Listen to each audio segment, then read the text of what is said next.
morning, good evening, and good night. Welcome to another edition of the Campfire Chat. Today, we're incredibly excited to welcome Dan Petrovic, who is literally burning the midnight oil. It is 12:01 a.m. for Dan. He's in Australia. And today is incredibly exciting for me because I've been hearing about Dan for years from a friend of mine named Dave Sotomano. And I just felt like we had to connect. Before we jump in, I want to thank our community sponsors who are just amazing. Ahrefs, Air Ops, Citation Labs, Jet Octopus, which is really exciting because they just joined us, Drivefly Digital, Demand Sphere, Bento, ModX, and SEO Jobs from Nick Leroy. And he had a huge announcement because he just got accepted as the official jobs partner for Search Engine Land, which is really cool. So for those of you who don't know about Dan Petrovic, let me give you a little bit of a background. And my background's going to stink, and I'm really looking forward to his. But for a bunch of years, Dave Sotomano has been railing against folks who are just doing best practice work and not really doing anything in the field of innovation about learning what Google is or where it's going or how it works. And he's been talking with me for years about Dan Petrovic. And I've been a weenie and haven't reached out to you yet, Dan. And so I was really excited when I finally did that you said yes to join us here in a Campfire Chat. I think we're at a pivotal time in the industry. When I talk with SEOs, the conversations now are really different than a year ago or 2 or 3 or 4 years ago.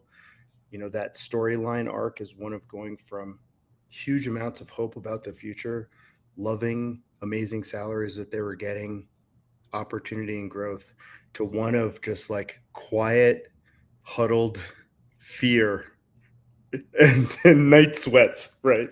And a lot of it is this transition into what is the future of search? What is our search surface going to look like? How are we all going to be impacted in our day-to-day work? What are the tools? What are the strategies? What are the actual hard skills that we're going to need? And so that's what brings us together, because I feel like you've been doing more work than pretty much anybody to answer these specific questions. So I'm hoping you can kind of shine the light for us and make us all smarter about what the future looks like. Before we get there, it would be great to dive into your history, because you've been in SEO forever. Can you bring us up to speed? Maybe talk about how you got started and maybe up to about 2012? Yeah, look, start a little bit earlier than that. Imagine 2001, um, underground rave warehouse. I've got blue hair. You can still see some knobs up. I was tweaking knobs in this warehouse. Police comes, breaks up the party. This is where I was at. So I had this website for electronic music, and I started to optimize it, this and that. Next thing you know, I'm an SEO. But before that happened, how I actually got into it, people offered, like some German guys that offered to buy some links from me, and I'm like, buy a link? What do you mean? And then I realized that they want to rent links from me for like $500 a month. I'm like, what is going on? Oh, you've got PageRank 7, PageRank 8. It's like, what? Fast forward, I've got like 1,000 domain link network that nobody's ever heard of. Super private, really well tuned. Paid off a mortgage, started off an agency, and that's when DEJAN kicked off. DEJAN as an agency. So it grew very big, and then I dismantled. Don't like big agencies. And then yeah, that brings us like a super very quick, fast forward. That brings us to 2012, 2013. My daughter was born, and I'm like, okay, because I'm a sci-fi guy, and I love futurism, and I love predictions. And the guy who inspired me was actually Rand Fishkin. He made some bold predictions, like, okay, and then he checks in on himself to see how it did. Right. It was like usually a year-on-year prediction. I said, all Mhm. right, let's try to predict the future 10 years from now. Like Isaac Asimov, Arthur C. Clarke type stuff. So I wrote an article called Conversations with Google. I said Google will be a chatbot, we'll be chatting to a search engine, it'll have agentic features. And I proposed the whole development timeline of Google, which is on track now. Got a little bit lucky with timing. We can thank OpenAI for that. And here we are. So my love of artificial intelligence and machine learning was always there, but I couldn't code. I'm really bad at math, and people think I'm a technical guy. I'm not. I'm just really creative and persistent. So once, hello. So what happened is, like, I got wings. Like, suddenly I've got AI doing coding for me, basically. And I always had dev people work with me, but it's a bit different. Like, it's a bit more direct. It's kind of like, the power is straight to the vein, direct access to coding. So I don't have to go through intermediaries. And so I'm like this. I've always been hungry for this. And like when ChatGPT, like the early days of ChatGPT were painful, like short contexts, back and forth, really bad. But now, like, it's competent. Like I've test driven Grok 4 today. The thing is smooth. It's not the best conversationalist. It doesn't collaborate as much as perhaps Claude. Claude has fantastic personality design. But yeah, it's just the sheer bottled up desire to develop and innovate and do that I couldn't do before that's opened up now. So genie's out of the bottle. And I'm just like, it's this unstoppable desire for innovation that was, I couldn't do things that I can do now. And it's compulsive. I have no choice over it. So my philosophy was, as soon as I discover something, just blab about it straight away. And that's what I think what people have been noticing, that I've activated. SEO is not boring for me anymore. Like all that, what you mentioned, like the best practice stuff, the SEO hygiene. I was just like, I was retired. So like, I was retired. I wanted to get to that because you quit for a period, right? Yeah, I was just like, there's nothing for me to do anymore. Agency's running itself. What do I do? So I was like doing science and music. I dedicated myself as a dad for like 10 years, spending time with my daughter, playing and things like that. But then work got really interesting. So I'm like, okay, let's do some fun things. And that's what's really happening now. And I'm trying to engage the community. Perhaps one thing I'd like to send out there to whoever's watching is, like, sometimes people see my stuff and it seems a little bit intimidating, but it's not meant to be. I'm not trying to scare anyone or present SEO as like too hard now, or we're overthinking, overcomplicating things. We're doing research, a lot of research, and we're discovering things. And my best mode of collaboration is, like, I put something out and people jump on it, criticize it, improve it. Oh, did you see that? Did you see that? Oh, that's already done. Basically jam with me on these ideas. And then that knowledge that I've just gained and shared amplifies with and so Dave has been one of the people who jump on and go either, oh, actually, no, you're wrong because this and this and that. And I'll go, okay, cool. Yep. No harm in somebody like proving me wrong. And like, I love that sort of stuff. Or like, did you see something else really cool that, might do a better job, or simply adding to ideas. So of course, Dave's not the only one. There's like a whole group of people who are jumping on board and trying to make sense of everything on the same level that I am. But there has been a bunch of people who've reached out to me and saying, what's going on? What is all this, like almost scientific stuff, deep? Is this really necessary for us to do our jobs? It's not.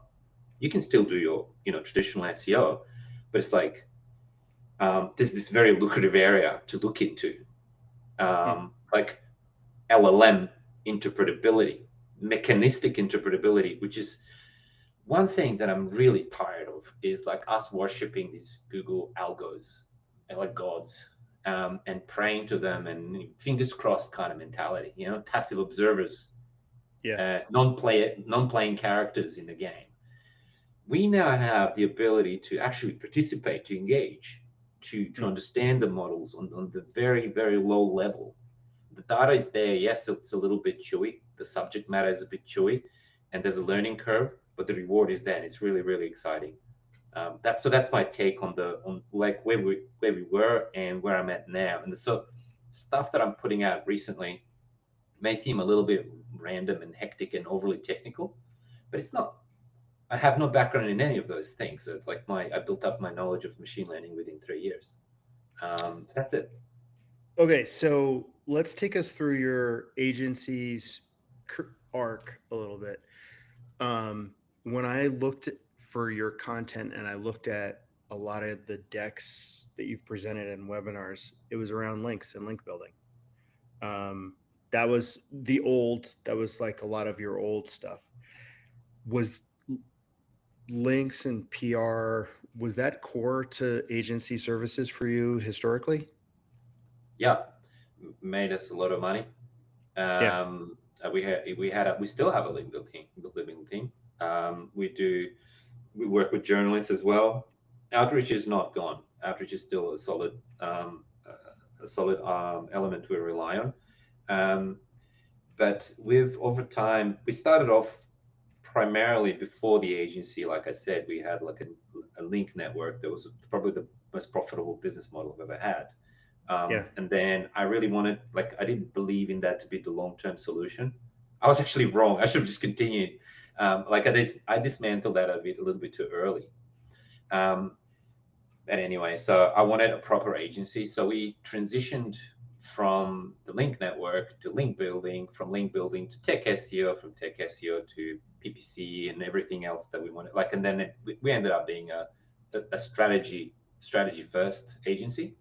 And then we went from a cycle of being quite big, having like 60 people in total, down to like I capped the number of people we can have full-time employed to 10. Because like up after 10, you have to You have can't layers have of direct management. reports, right? Yeah. Exactly. Yeah. And I'm like not sad to say, but I'm actually really pleased we no longer employ juniors. I've done that for 20 years. I've trained people, and those people have gone on to other agencies, and so we're done now. No I mean, I more looked at your juniors. roster. You have basically the powerhouse team in Australia, right?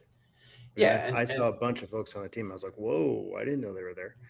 yeah, and so like when you look at, for example, like Nick Ranger and her skill set in terms of technical SEO, the types of projects that we work on, it's the type of stuff like people run out of ideas and they get stuck on really difficult technical projects, and like they've tried everything and they've come to us, and we try to fix those types of things. So really all senior team, and that's where the configuration is.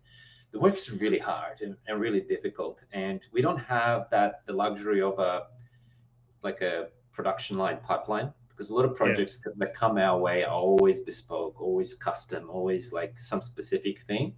And so we end up putting a lot of hard work into it, and we have to keep reinventing things. So like I think every single project we That have, is we so innovate. hard to be profitable. Like I you know. must charge a ton. You must charge a ton.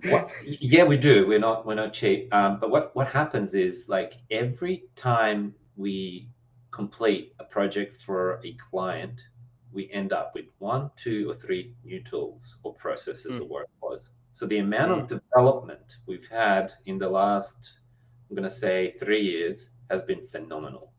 Okay. Just the tech stack we've built as a result has been the value that we didn't see in the financial sense. Yeah. So I know it might feel to you or to the audience like I was going way off track by asking about the link building piece, but I promise it's connected. And here's how. I know a lot of link builders who are afraid about the future, and I know agencies are also acquiring link building agencies. And the agency that comes to mind is Previsible. They just purchased, I think, internet Ninjas. marketing ninjas, and huge acquisition for them. Human And awakening. I think that the narrative there and their strategic move, and why I think you're well positioned, or at least I want to get your sense of this, is link building equals credibility. Credibility equals source material for LLMs to crawl, to then build confidence about a brand. and that's what's necessary to appear in LLMs. Can you connect the dots for us smarter than I did? No, you pretty much, like I said earlier, link building is not gone, but it's also not in the same shape or form as it was. Yeah. Um, I think one area where link building teams who might be panicking, you said a lot of SEOs are panicking. There's this nervous energy.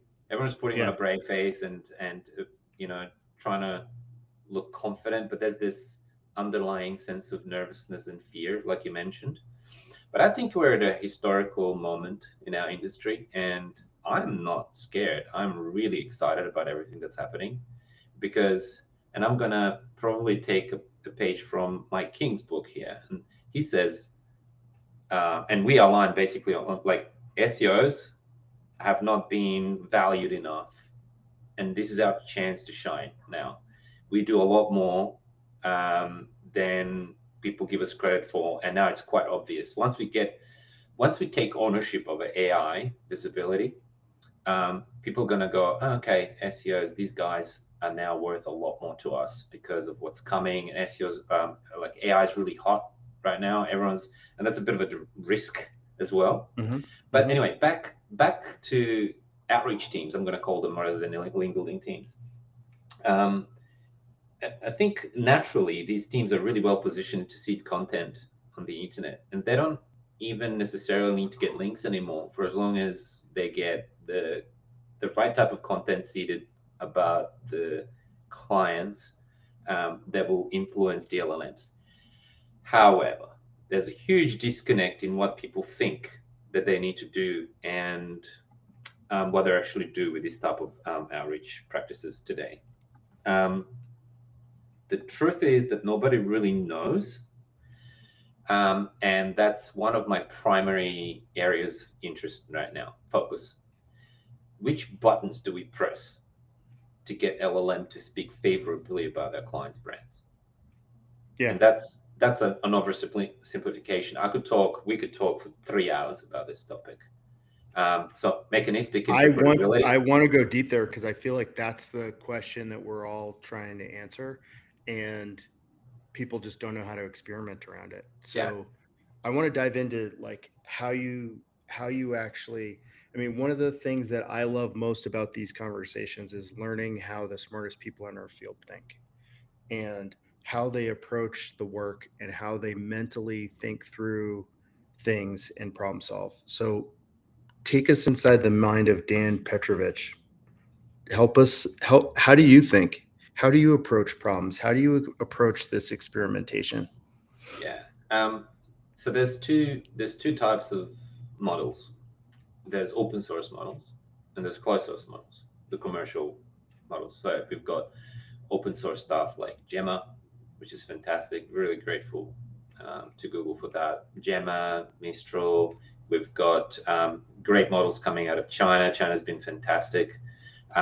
We've got a really strong open source community in machine learning and large language model that we can probe very, very directly. And so on the other side, we've got models of commercial size, even very, very large models that are open source, like Llama, the gigantic, what is it, 600 billion parameter Llama, that's like crazy Yeah, um, insane. size. So that's while open source, it's really not like you can't do anything with it unless you have a cluster.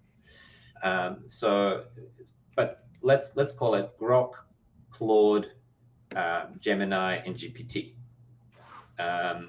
If we look at those, you can't get into the model's head. You can't look at its layers. You can't examine its activations. You can't probe into the model in a scientific way. And so what we can do with that, and what most people do, and this is something that's really easy right now, and people are building businesses around this model. You survey the models and you analyze the results. And this is all these AI trackers, rank trackers. And I don't actually understand how this is a business model, but it seems like people are willing to pay money to do that.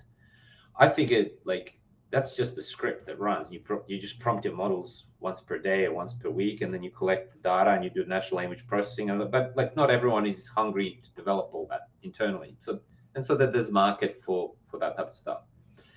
However, probing models as a simple survey and getting the results back and kind of like trying to do analysis is not enough. That's not good enough. You need to go a little bit deeper. So our team goes to the level of log probes. So for every API completion, we look at every single token. We understand what are the 4 tokens for that token. So we have 5 tokens in the sentence completion that could have been predicted. And we try to follow that tree. So that's a tree of probabilities of every single thing the model could say about a brand. And then we analyze all those probabilities using dynamic thresholding. That means that we're not going, so let's say I want to get into this because I yeah, was reading your post and it seems like you're struggling with this now. Like you engineered some crazy solution, fingers crossed, I hope it works. And then the next series of posts that I see from you is this is basically garbage. like, help, like who's out here who can help me think through this? Yeah. Look, the stuff that I'm describing now, we call it tree walker. So it's effectively a dynamic thresholding algorithm that gets API output and dissects it into log props of each individual token in the completion sequence. So if I start with Nike as the brand, and then I let the model complete the sentence, Nike is a company that blah, blah, blah, blah, blah. So we look at all those things, and what we do is we collect the log props for every token in the completion. We walk the tree, we walk it, so we don't go 5, 1, 5, 25, 125, like, because 20 steps into it, average sentence, you'll be like into billions of potential sentences. So what we do is we do a reasonable tree walker, and we follow the potential completions and pathways. We follow the pathways at junction points that are above a certain threshold point, and that's the stuff that I've been thresholding. How do you set the right threshold point when you're doing the reasonable tree walker in the API response completion tree? Because the tree of probabilities is vast, but only a small subset of the entire tree is actually meaningful sentences. Believe it or not, the rest is just garbage. It doesn't even make coherent sentence, repetitive things and all sorts of things.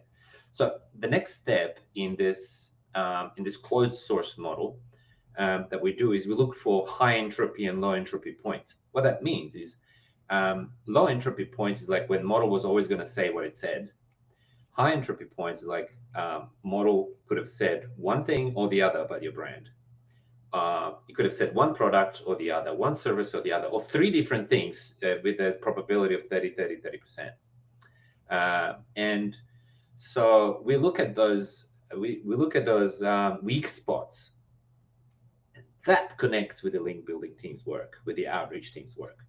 What are the little things that need identification, little things that need attention?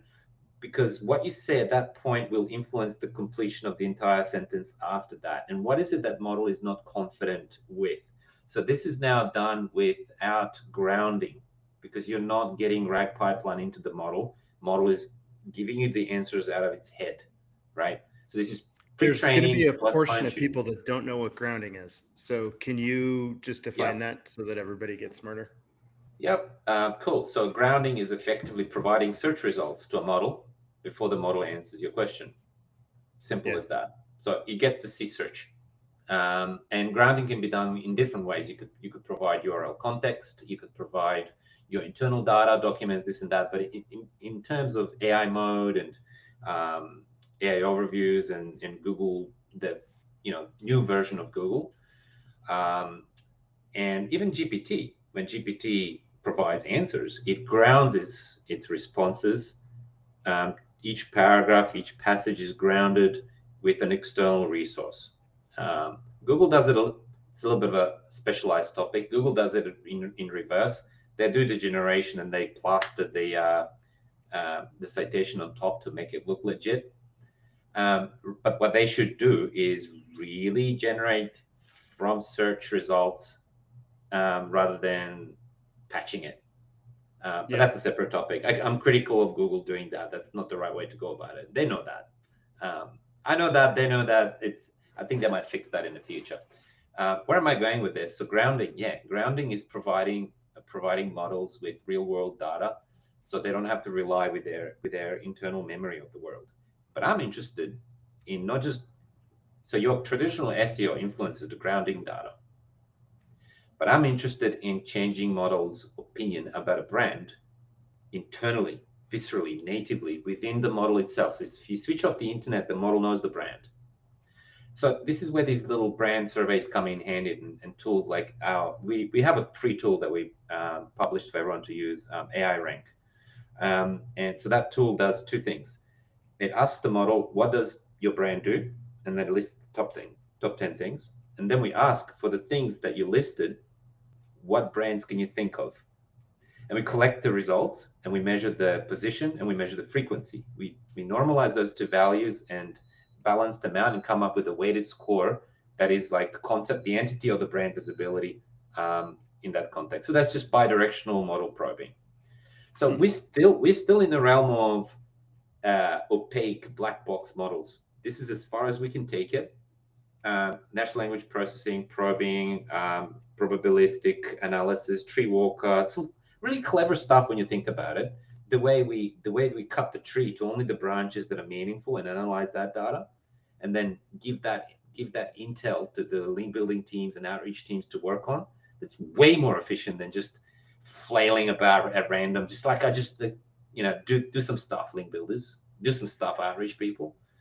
Okay. So I love it. Okay. So, couple questions. The first thing I'm hearing or wondering, because have not done all this stuff that you have. So, what I'm hearing is that we can understand what a model knows. What a model knows in its native sense, as you were describing it, is based on its training data. And and fine if it tuning. doesn't, but that doesn't change until the next version comes out, right? Correct. So fine tunes So, happen perhaps once a month. Half oh, versions happen 6 months, like maybe twice a year, and new model releases like from GPT-3 to 4 that might happen over a year or two. okay. So let's say I'm an agency and I'm doing strategy, or an organization, I'm doing strategy. What I'm hearing is if I want to get in the native version, I can know what's possible. I mean, I know I can find out what they know, and then I have X amount of time to create a new version of what they know by changing my presence online through outreach to become more credible. But it's almost like a Google algorithm update where you make changes and you're hoping that the next algorithm update takes that into account and you see like a site wide boost kind of thing. So Yeah, is it the same kind of strategy where it's like, okay, they know X about me. I need to change that knowledge through how I appear both inside my website and outside my website. And in so doing, I can hope to down the road appear better natively. If we're getting rid of grounding if we're getting rid of grounding, that's how we can think about appearing just in straight LLMs. yeah. You Is you that can't accurate? really almost you can't really disassociate grounding with the model responses, because in most That's what I realistic thought too. Yeah, practical because they're situations it's always there. yeah. And Okay. uh, more than likely the model will be grounded, especially when we're talking like AI mode and emerging search tech like Yeah. GPT and so on. They'll ground, so we're not really worried about that. So between the model updates, the grounding will carry us through as far as Yeah. visibility goes. But one thing that I did notice, like I mentioned, I have a tool. We have like maybe 2 or 3 thousand users, so we collected a lot of data. Yeah. Um, and so what one thing that I've seen is when you monitor brand visibility across like time series type data, what you Mhm. notice is that, for example, brands like Nike and Adidas, they're just like stuck at the top, and they're always at the top. Every week we probe the models; they're always at the top. whereas other lesser known brands, they oscillate. Sometimes they're in this position, sometimes in that position, but like the big authority ones are stuck to the top and they hardly ever move. So we actually found an interesting metric that the amount of oscillation that you notice in the rank tracking of a brand in LLMs is directly associated with the brand authority. So it's like a really, really cool, elegant little metric. More it moves, lesser authority. Like lower oscillation, higher authority. Super cool stuff. So that's one thing. Obviously, like when you notice that your brand is like fluctuating wildly, that actually says the model's not really sure about you, and they're trying to mix up. But when the model is really sure that there's certain authorities are there, they'll always be presenting that. That's what you're trying to change in the model's head, like I say. So what that means is that when grounding is applied to the model and it's evaluating the results, obviously there's position bias, especially because machines are even like more favoring the top results than humans. So there's like a high likelihood that the model might pick out something from that grounding, from that RAG pipeline, and pick that out over something else if it recognizes it from its pre-training. So imagine, so this is exactly like this type of stuff we did with click-through rate optimization. We knew for 10 years, for longer, that if somebody recognizes a brand in search results, they'll click on it more so than on other brands. And so brand recognition becomes a significant factor in click-through rate optimization, to the point that it can sometimes even override the position bias. So you could have one result in position 1, second result in position 2, second result will get more clicks if it's a well-known brand. Of course, that can be mixed up because like well-known brands tend to rank high as well. So you could have the, but theoretically, if you had a situation where you had a better known brand rank below a lesser known brand, you would probably find high click-through rate than you would expect from the click-through rate averages on that position. So where are we going with this? We're now influencing both machines and the humans. And so machines are doing the fan out queries that are happening in the background, collating all those results, bringing them to the model, and model is then decided what to pick out of that. So if the model recognizes your brand, if the brand is really ingrained with the concepts relevant to the user's query or a prompt, then that means that the model is more likely to pick you out of the lot. Imagine you're a model, you've just given 100 different results. Which one do you pick out as the most relevant? You'll pick the one that's, yes, relevant, seems relevant to the query or the prompt, but also the one that you're confident in, that clicks with your training data. And that's one thing that we're trying to influence. Remember, we're still just talking about black box stuff, the stuff that we believe we cannot really open the hood and understand. But so on the other side, we've got open source models like Gemma, and Gemma is super interesting. And that's the stuff that I've been struggling with recently. With Gemma, you can open the bonnet and look what's in there. And so like there are libraries like Lit and a variety of other like in model interpretability tools, mechanistic interpretability tools that allow you to see what happens at every layer of the model, at every activation, every connection in the model, the whole network. You can see what lights up during the completion of the whatever. I said, recommend some brands that do such and such, and then you can see the model as it lights up in different layers. I'm trying to oversimplify things that people would understand. So basically with these open source models, you can actually do that. Why Gemma? Because Gemma is effectively mini baby Gemini, trained on the same tech. Google has a cache of the web internally that they use both for search and for LLM training. And Gemma has been trained on that. So we can see like it's like a mini Gemini, if you will. Especially if you look at Gemma 3, 27 billion instruct model, for example. It's almost a little Gemini, really.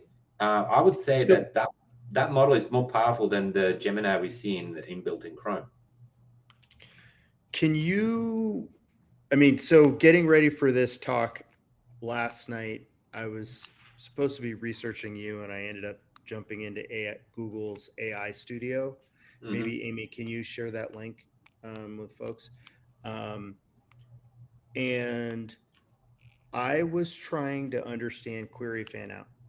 And I'm not saying query fan out is the thing that we need to learn about, but it seemed like the most interesting thing that I was hearing about at Google I/O. And so I wanted to understand how it worked. And it felt like Mike King was on to something really early. And we talked about it at I/O. And then he basically took us out to dinner, dipped, went back to the hotel room and built Q4. I mean, like that night. I mean, like, Yeah. so so I jumped into Gemini or AI Studio last night, and I wanted to understand how Gemini works. And the reason why I did that was that both Google and Mike and other folks are talking about how basically you want to understand AI mode, you got to understand Gemini because Yeah. it's Gemini 2.5 Pro is the guts of how it all works. So I went into AI Studio, and I'm hoping you can kind of walk through how you use it or how you're using it to experiment. Because I basically went in and just said, like, hey, I have this entity, plumber. Tell me everything you know about that entity and return results in a structured JSON object. And it was like, bam. And it gave me all kinds of stuff in that response that I didn't understand. And I started to ask questions about every single property and every single description that was inside the property. And I kept having it build and build and build a prompt that I could use to do intent analysis on any kind of entity that I wanted to rank for. And then I got it to use grounding, and then I got it to use all this stuff, and I got it to return search results that it was using, which was a pain in the ass to get it to actually share the URLs that it was actually researching as it was doing like grounding. Hmm. And I learned through that process that when it returns URLs, it's kind of difficult for it to do it and it has to think through it because it by accident returns results as like Vertex AI search results that redirect to the actual URL. So you're like, so you start to understand the problem domain the more and more you experiment with it. And I'm hoping you can kind of share a little bit of your journey with it and maybe help us learn how to experiment a little better with it. Yep. Do you have 2 hours? Well, So 10 minutes, 20 minutes, 30 yeah. minutes. Yeah. Look, the reason I'm saying this is because I like this morning I had a meeting with one of our US clients, and that was it. That was the project. So we basically did heavy model probing. We got quite familiar with Gemini, and so I can take it through a summarization of the approach, I guess. Yeah, that's cool. Yeah. So you're right. You're definitely you understand it now. You understand like the vertex URLs that need to be followed. So we have like a little module that follows the reader. It's a 302 redirect. We have a small little Python function Hmm. that is in charge of following the silly vertex URL, and then we get to the final URL, and then we bring that. But guess what we do with that? We don't stop at that point. Once we found the grounding, like I think people, like if you're listening, tune into this. This is the golden nugget. So um, you follow the citation URL, the grounding URL for the completion, for the response from the model. You follow the grounding URLs, you find the target. Then for that target URL, you use URL grounding, not search grounding, URL grounding. Hmm. So that API gives you the pure, clean version of that page's content the way Google has it. You don't need to scrape, you don't need to guess. It's exactly what Google has. This is like superpowers. I'm So not sure what if is this is that tool? Dude, I'm it's listening. Like, what's it's the this tool is in AI AI Studio? Studio. AI Studio. So this is like a little flick, little toggle switch. Yeah. You can switch on the search grounding, and there's Yeah. another little switch there. that you can enable URL grounding.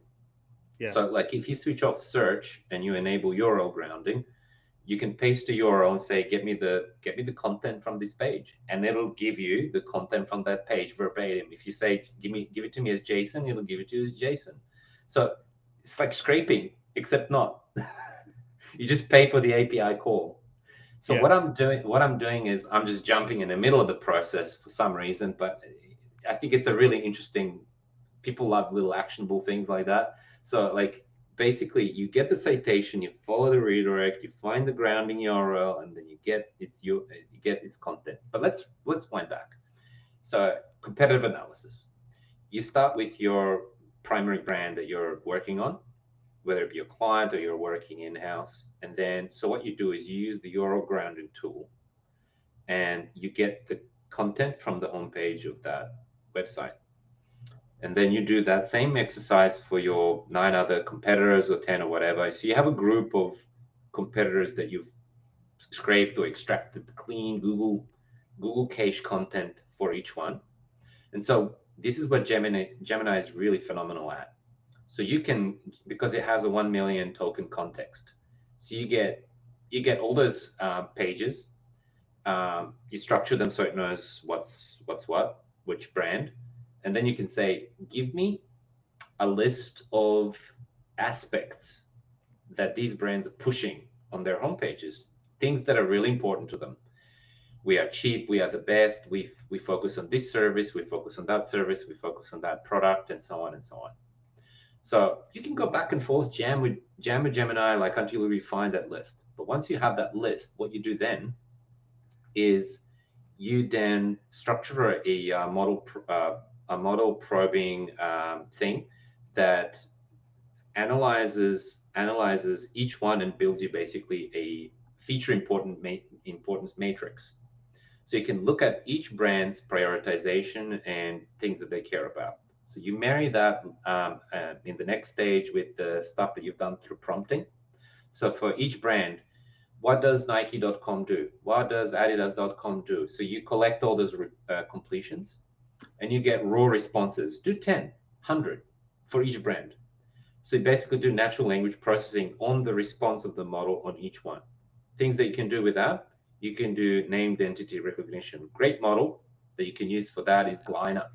Gleiner gives you arbitrary labeling. So you don't have to train a model for every industry you work on. You just tell it what labels you'd like, and you give each label a description, and Gleiner just snaps them up and recognizes named entities within the responses of the models.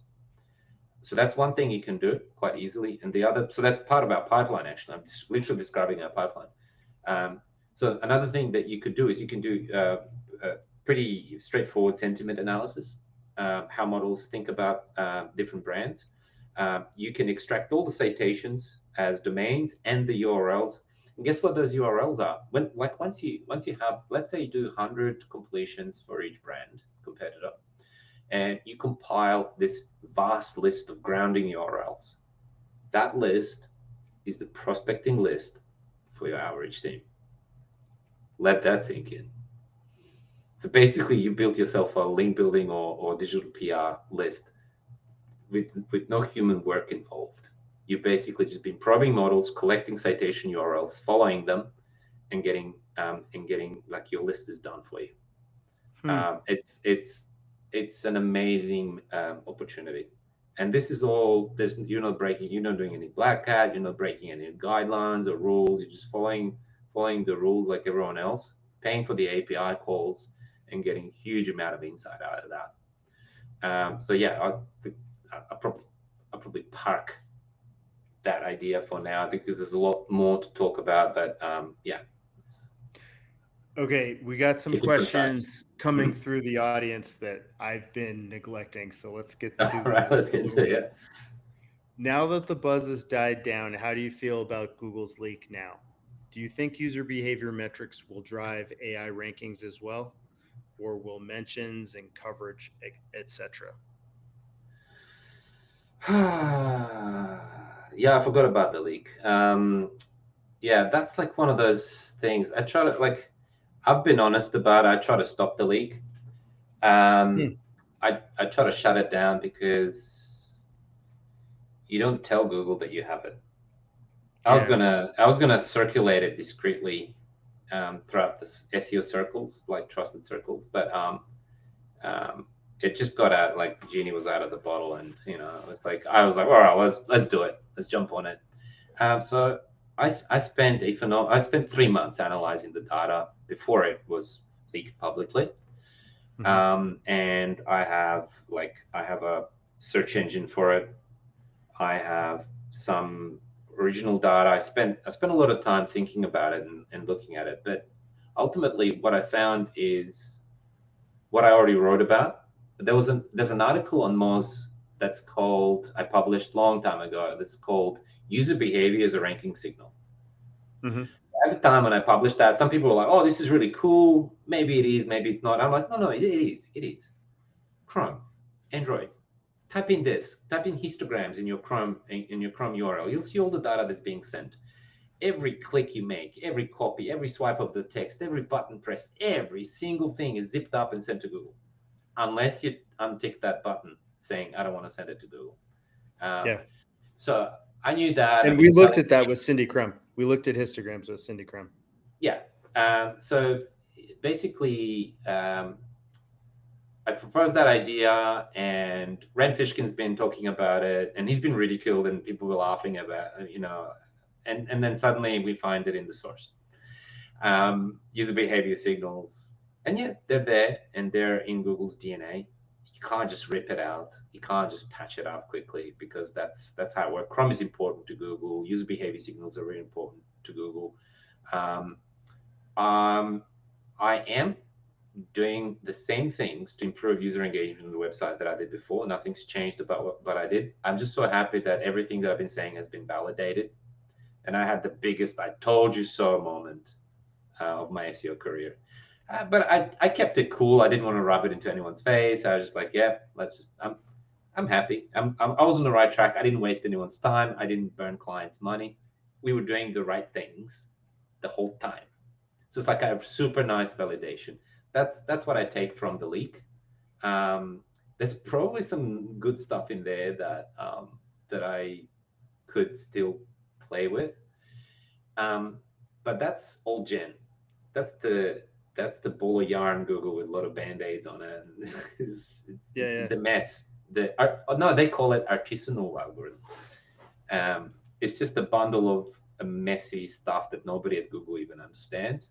I think what Google is doing now, propelled by OpenAI, they're moving full on AI. There's no stopping them now, and I think that's the right way to go about it, for better or worse.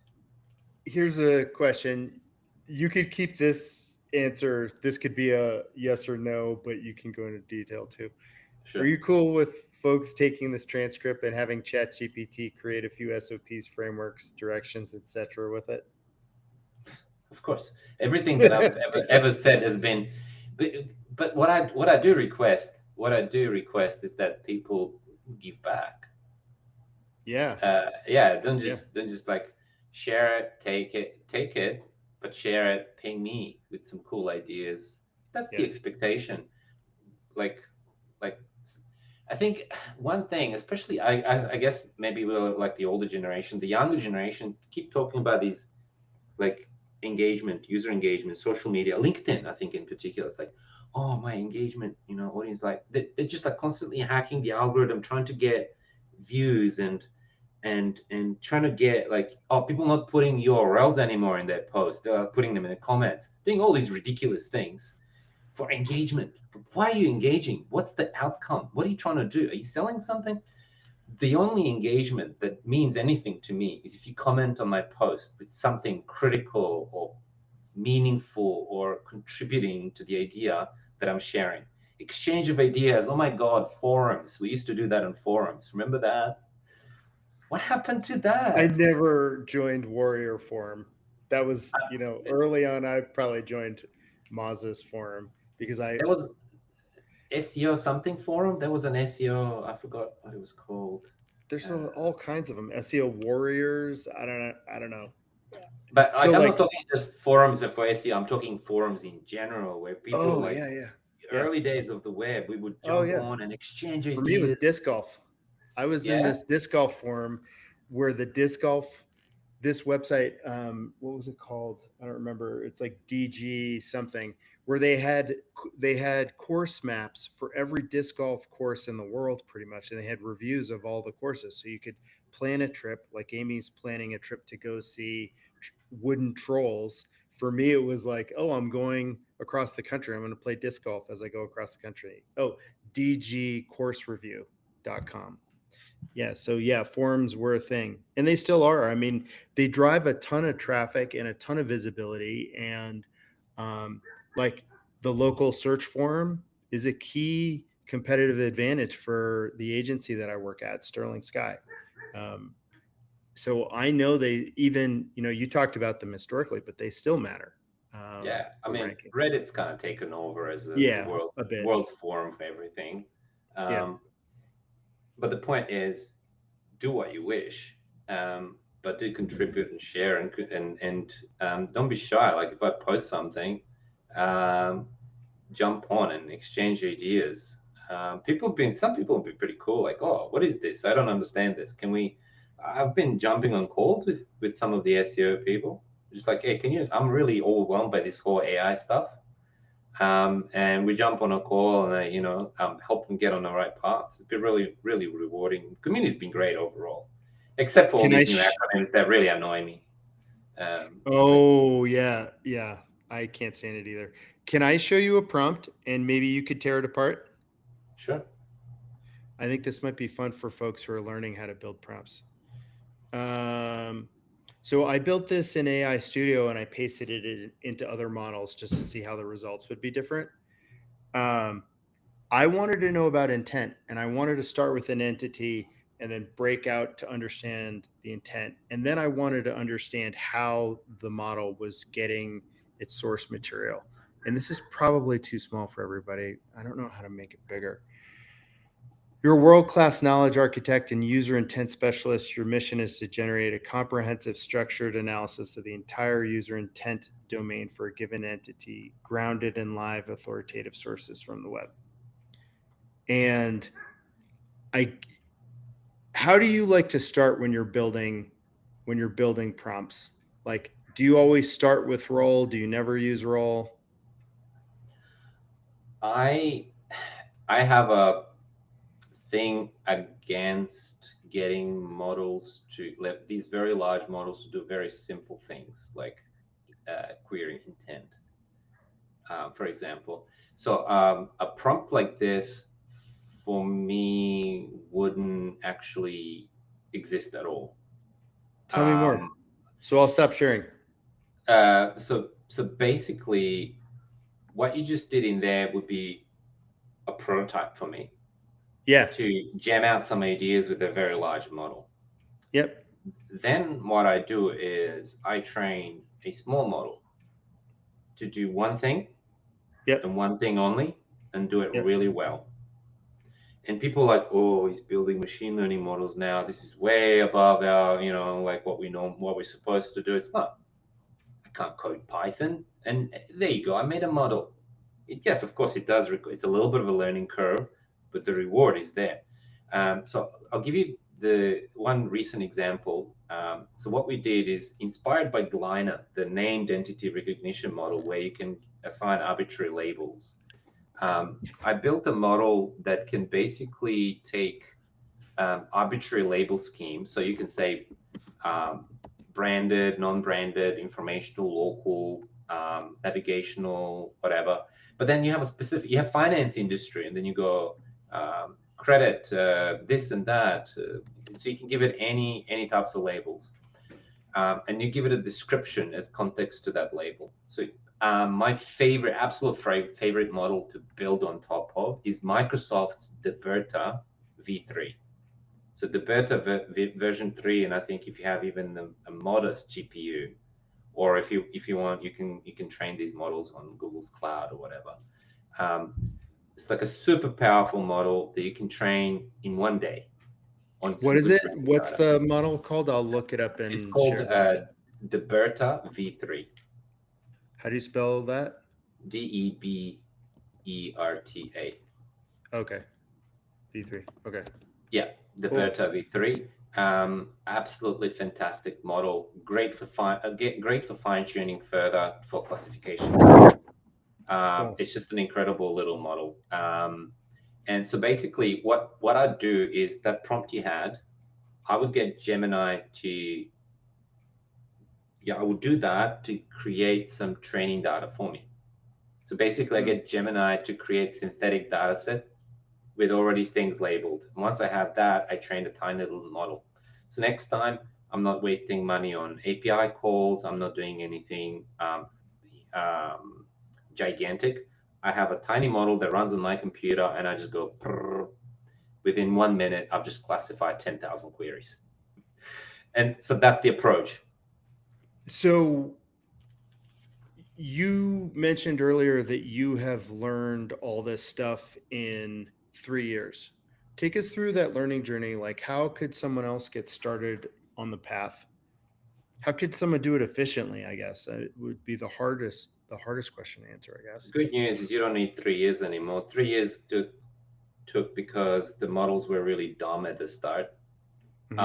But now they're really capable, and they're a lot better as a coach, a lot better as a guide. You don't need a uni degree. You don't need all these fancy courses, or subscribe to somebody's newsletter. Like some things you need a setup. You need to install. You need basic mastery of command line interface. You need to install Python, and like these basic things. And you can just say, hey, I want to get into this. Teach me. Tell me what are the steps, and let it guide you. And if you don't know what you don't know, ask GPT or Gemini to interview you. People don't realize, like, interview me, suss out what I know, and I'll tell you. Like, it's rather like you can't think of anything to say to it. But if it's interviewing you for the purposes of skilling you up, then it's going to have a lot better starting point. And start with the problem, with the what are you trying to achieve? I've got a client. Okay, I'll tell you about the problem that I solved today that I didn't solve before. So we have a new client that we're onboarding right now. They're into camping gear and batteries and stuff like that. And one of my teammates shared Google taxonomy. The Google taxonomy file, TXT file that they shared. The products. Yeah. Like the taxonomy ID and the taxonomy pathways and all that. So the client has 10,000 URLs. It's not too big. So you could technically do that manually, but my God, 10,000 URLs mapping IDs and all that. So I was like, hey, how can I do this quicker? So I'm like, I have a problem. Let's solve this. So back and forth. What we ended up doing, and this, like, I think people are going to love this and might take and run with this. Generate vector embeddings for each line of the taxonomy, create a vector for each one, and of course keep the text associated with that, and then do the same thing for the content of your pages that you scraped, or the titles of the page, or meta description or whatever, and then by cosine similarity map the most likely category in that taxonomy to the most likely page. Boom. Like within 5 minutes, like less than 5 minutes, I had the entire e-commerce website mapped to the Google taxonomy. Damn. So I could have done that in 2 hours, and I don't know what I'm doing. I'm saying, like, I built a recipe for Screaming Frog that they just put in their tool set to do passage level embeddings. When you're doing this task, you're doing it at the page level, right? Well, actually, we have sentence level, we have page level. We have meta level. So we sometimes work with as little as title, description, and maybe H1. But sometimes when the website is really big, so like last week or 2 weeks ago, we worked with a website with 250 million pages. And I didn't feel like it would be reasonable to scrape that site, or even ask the dev team to export all that data. Particularly because there's a lot of it is formulaic and generative, like programmatic.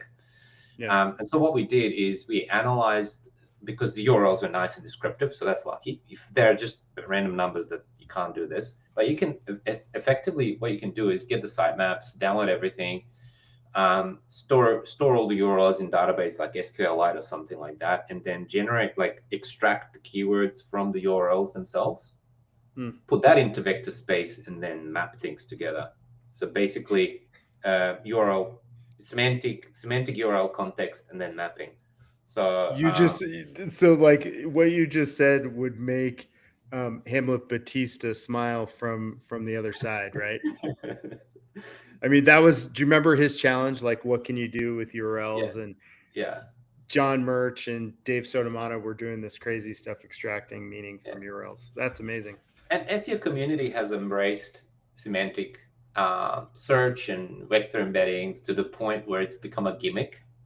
Yeah. This is like every now and then it's like, hey, I'm using vector embeddings to do this and then. Like, there's a lot of misconceptions. Like, I've made an offer to the community. Like, if you're really like baffled about something and if you think you might be using things wrong, just let me know and I'll like try to point it in the right direction.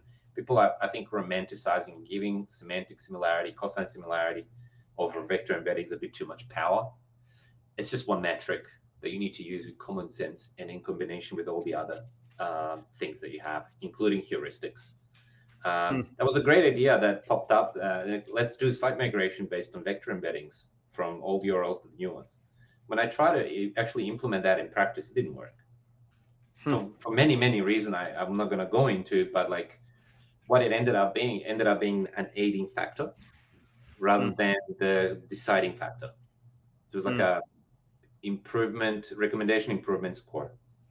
Yeah, but I feel like we've slightly diverged from the last question, about the prompt. Did we wrap that up? I suppose. Yeah, I don't small know. models. I think the point I'm trying to make is small models are cool. Don't use Gemini if you can have a small, powerful model that does one thing and one thing only and does it super well. I'll try to make a strong case for this. Encourage everyone to try to do this. I have a link model called LinkBird. And LinkBird can recognize. I played with that last night. Yeah. In plain text, it can spot when something feels like it should be a link. And I've done massive amount of analysis on that, and we have a version of LinkBird that's internal, a lot bigger model, and it makes link predictions better than Gemini. And Gemini is way better at everything else, but LinkBird is better than Gemini at links. So that's the point I'm making. Small, tiny model that can run on your computer that only does one thing can do that one thing better than a major model. And that's a really strong statement. I stand by it. I love it. So, what did I miss, Dan? What didn't I ask you that you wish I asked you? We could talk for hours. I think we've covered enough ground to get the conversation going. But like, I think what needs to happen is like people who are interested in this and engaged need to really be engaged and start the conversation and discussing these types of things. Ping me in comments. Hey Dan, what do you think about this? Get this happening, because the message I'm sending out to everyone is like, we no longer have to pray to the gods of AI the way we used to pray to the gods of Google, because we have a lot more insight and a lot more ability to interpret all this. It's not easy. I'm not saying it's easy, and I'm not saying it's necessary. You can continue rolling with your usual SEO stuff as you did before. But I think a lot of people are trying to make sense of AI, and I'm saying there is a technical aspect of it. You have to decide which way you're going. Are you going to be like a content type influencer for AIs hoping for the best, or do you want to really push the buttons? If you choose the blue pill or the red pill, you got to decide. But if you go down the track of, like, I really want to understand the models and how they work and what makes them tick, then you have to I think you have to get into some level of technical expertise. It was hard. It was foggy. It took 3 years. Like I said, it was very difficult, but I think you and I are a little bit similar. You mentioned sheer persistence, and determination. That's a quality that will help you. I got started with raves too, by the way. Yeah, but it was me designing party flyers back in 2001, 2, and 3. I can see them in my head. I can see them. I can see the Yeah. flyers. I know the Yeah. color schemes, the elements, the Yeah. 3D stuff. Yeah. Uh, and um, so when you mentioned that, I wanted to ask you what groups you were into back in the day. Like for me, it was Psytrance and So Spangle and stuff like that. definitely psytrance. I still play some good psytrance every now and then. Prana Geomantic album and Doof. Are you good? Um, I'm gonna see Infected Mushroom and oh, they're and in Australia this week, I think. yeah.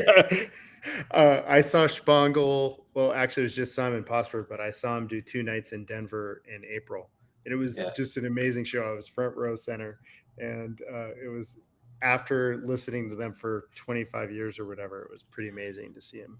two See hours him. before joining this call with you, I was at Kiasmos, the Icelandic electronic music performance right here in Brisbane. I literally just returned from one. It's been a while since I've been Wow. to one. This was a So bit more like a sitting environment. yeah, well, I just gotta remind everybody it is 1:05 a.m. for Dan, and somehow he's still lucid. Um, Amazing. I don't know. So Caffeine. we should probably wrap this up, but I'm hoping that this is the beginning of a beautiful relationship for us, and that we can continue the dialogue online and hopefully jump in some Zooms. For everybody in the audience, I'm so glad that you shared this time with us. I know I didn't get to all the questions. I tried to get to some. Uh, Dan, keep it up. I think the question that I'm left with is like, what is my learning path? And I think people need to ask themselves that question. And then balancing how much time and energy I'm spending when I'm looking at my data and I'm still seeing that traffic from these sources to my website might make up, you know, 1/10 of 1% of all the traffic. So it's like, how do I manage that time investment? And am I going to do just in time learning or am I going to do learning in advance so that I'm well positioned and have like years of competitive advantage over everybody else? Like it's kind of how I'm thinking about it. Yeah. Pretty wild. What parting thoughts? Any soapbox? Anything you want to share with the audience that's outside of SEO that you think can make the world a better place? Anything that you want to share? I think one thing that I've been trying to implement because of what's been happening in our industry lately. I've been burning hard for 3 years now. And I noticed a lot of stress and anxiety with me and my team. And I just reminded everyone there's always another day. Like, just abandon your work, 5 o'clock, just leave everything, have a life. Go for a walk, do the thing that you want to do, come back to tomorrow. It's waiting for you there. Don't tell your client it'll be ready next week. Tell 2 weeks from now. Um, if you finish it early, you'll delight them. I mean, these are simple things that we know. Everyone knows this, but we're not respecting our time and we're not respecting ourselves. And so at a time like this, when everyone's trying to skill up, get like, oh, like this crazy guy just spent 3 years studying machine learning. That took a toll. That didn't come for free. And I Mm, decided, okay, I got to draw the line. I've pushed myself physically, mentally as far as I could. Now it's time for self care and looking after myself. And I've been sort of preaching the same thing to my guys in the team, and I've been saying, just leave it. It'll come, and like you get back to tomorrow, you'll be nice and fresh. So that's something that I've always known about this, and I've been bad and not respecting it because addiction, everything is so interesting and there's not enough dude, time. this hits so hard for me because that was my 2019 to 2023 life was just constant, like my brain was on fire and I was so emotionally invested Yeah. in all of that innovation learning. And I went from doing like Google Sheets formulas to building robust data pipelines, and the amount of learning to get to that place and building stuff that was item potent, meaning, you run it on Monday, you'll get the exact same outcome on Tuesday and Wednesday, that I burned out. And it took me a long time to get back to a place where I'm even considering doing like a huge big push again. So it's what you're saying resonates in a big way. Yeah, look after yourself. Yeah, 100%. And I've been doing a lot of exercise and I'm riding a bunch. And I even started an SEO Community Strava club Nice. just yesterday, because I was like, you know what? This is the best form of like peer pressure possible, is getting someone to want to like go exercise a little bit and not be a maniac. But it's like, man, should I get out of the house today or not? It's like, yeah, because my friends give me kudos when I go on a bike ride. That's so cool. So yeah, I'm all in We should on do a this. rave. We should do a rave. Yeah, right. Yeah. Oh, it's funny. Love it. Talk to Lily. I'm sure she's in. Oh, yeah. Excellent. Well, Dan, this is amazing. So great we got to meet. So great we got to spend an hour and 10 minutes together. This is now live on YouTube. And for everybody else at home, thanks so much. I just want to thank our sponsors again: Ahrefs, AirOps, Citation Labs, Dryfly Digital, DemandSphere, Bendo, ModX, SEO Jobs, and our brand new community partner, Jet Octopus, which I'm so grateful for. We'll be in touch. Everybody, thanks so much. This has been another amazing episode of Campfire Chat. Dan, thank you, thank you, thank you. You're very And welcome. stay in the room because it'll take a minute for this to upload. But I'm going to stop the recording. And thanks so much, everybody. See you soon. Thanks all.